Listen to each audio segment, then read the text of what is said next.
sinong may gawa sa'yo nito. Hindi ako titigil hanggat hindi siya nagbabago. Tanggalan! Ako ninyo!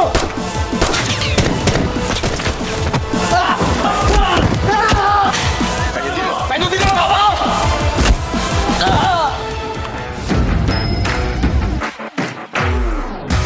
Habang hawak ni Punggay ang litrato ng kanyang kapatid na si Dimples, hindi niya mapigilang maiyak. Hindi siya makapaniwala sa sinapit nito at napuno ng galit at pangako ang kanyang puso. Mariin niyang sinabi sa sarili na hinding-hindi siya titigil hanggat hindi niya nakikita ang taong responsable sa sinapit ng kanyang kapatid. Samantala, kinausap si Tanggol ng kanilang pinagtutuluyan. Maingat silang tinanong kung sigurado ba silang aalis na.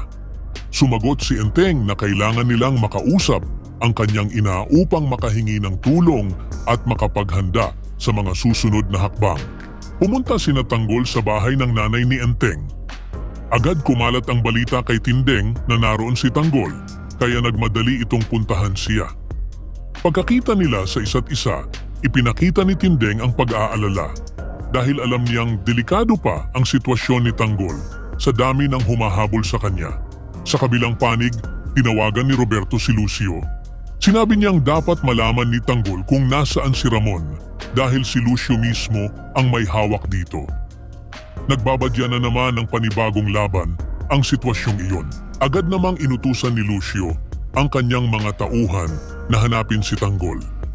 Ipinaalam niya na kailangang halughugin ang buong Quiapo upang mauna nilang matagpuan ito bago pa makagawa ng hakbang. Nagmasig naman si Kidlat sa paligid upang matunton si Tanggol. Nang magtagpo sila, galit na galit si Tanggol nang makita si Kidlat. Agad niyang sinigawan ito at bumunot ng baril. Nagulat si Kidlat at sinubukan tumakas, ngunit hindi nagpahuli si Tanggol. Sunod-sunod ang putok ng baril habang palapit ng palapit si Tanggol. Hindi rin umatras si Kidlat at nakipagbarilan habang unti-unting umaatras palayo.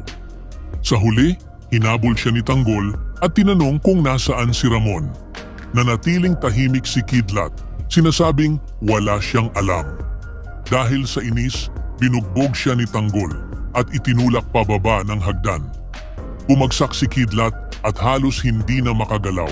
Tanda ng pagkatalo at galit na muling magpapaliyab sa laban ni Tanggol.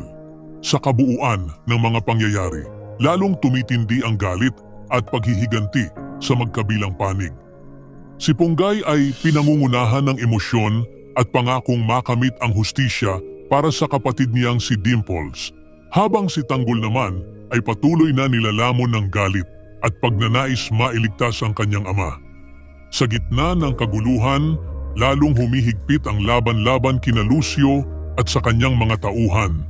Ipinakita ng bawat eksena na sa digmaang pinaghaharian ng paghihiganti at kasinungalingan, unti-unting nawawala ang awa at lumilitaw ang tunay na pagkatao ng bawat isa.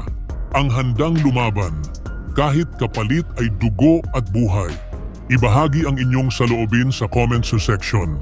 Huwag kalimutang mag-subscribe at i-click ang notification bell para hindi ninyo ma-miss ang susunod na kabanata ng Batang Quiapo. Maraming salamat sa panunood.